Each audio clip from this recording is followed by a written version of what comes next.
So it turns out that when you draw a bunch of rings with little zigzag lines, you can end up with something that looks a lot like fireworks.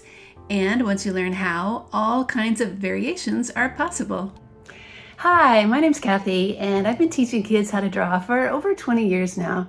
You know, my favorite thing to do is to show students that when you take things one step at a time, learning how to draw just might be easier than you think. I used this brand of metallic colored pencils for both my white and black paper fireworks.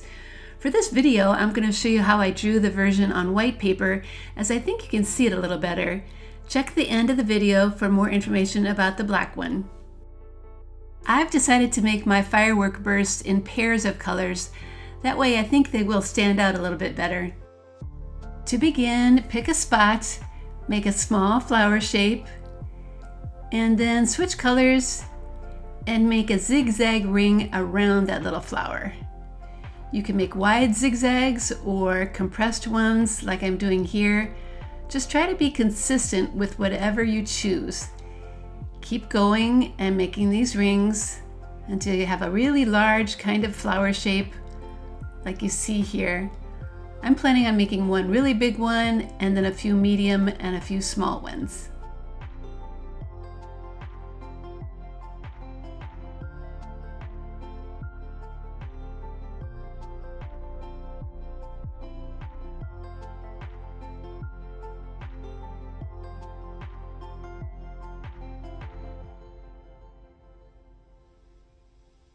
When that first firework burst is done, then swap out for some new colors and do the same process.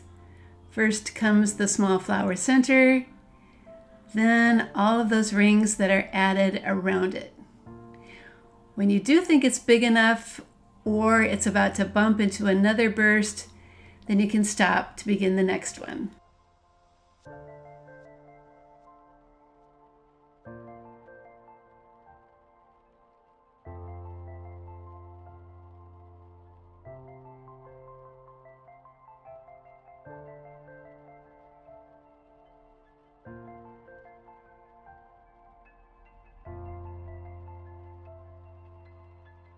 I'm going to start another burst over here with two new colors. You can see my zigzags are getting a little wobbly now, but don't worry, it happens as your hand may get a little tired from all these lines. There's a lot of them. Just keep going until you think your firework burst is big enough.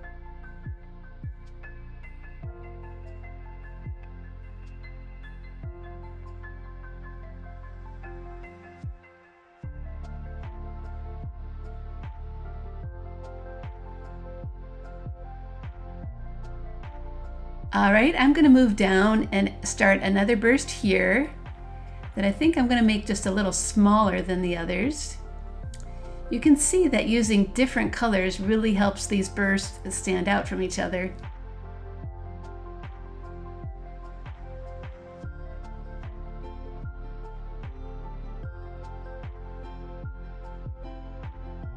All right, I'm going to move down now and start another burst here. You know, I do really love these colored pencils because they make such nice, soft, and colorful lines.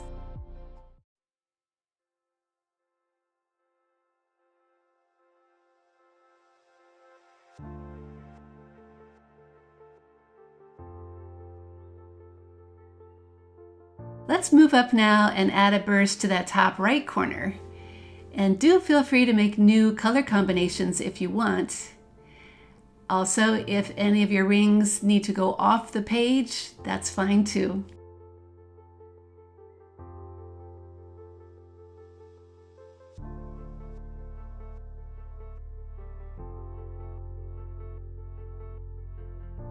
While our paper is getting pretty full, there's just room for a few smaller bursts right here. I think having a variety of sizes makes for good composition and keeps your drawing looking interesting.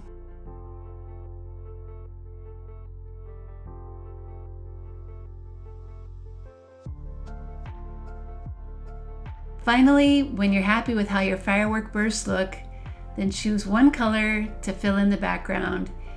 You can start to add more rings around bursts you already have, or just make them in straight lines, All that matters is that you have a continuous zigzag pattern.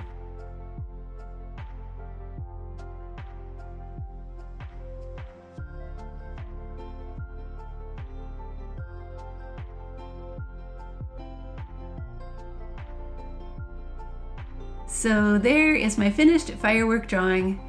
I really like how the colors let you see each burst really well. Another fun option is to use these metallic colored pencils on black paper, and then to try to overlap those bursts a little bit more too. As you can see here, drawing looser, larger rings looks really good too. The key, like I said before, is just being consistent with whatever you choose. If you check out my website, Art Projects for Kids, you'll find more drawing ideas for working on black paper, including the Tree of Life and planets. Over the years, my website has helped millions of kids learn how to draw. If you enjoyed this video, please remember to like and subscribe to my YouTube channel. That way you'll get notified whenever I post a new video.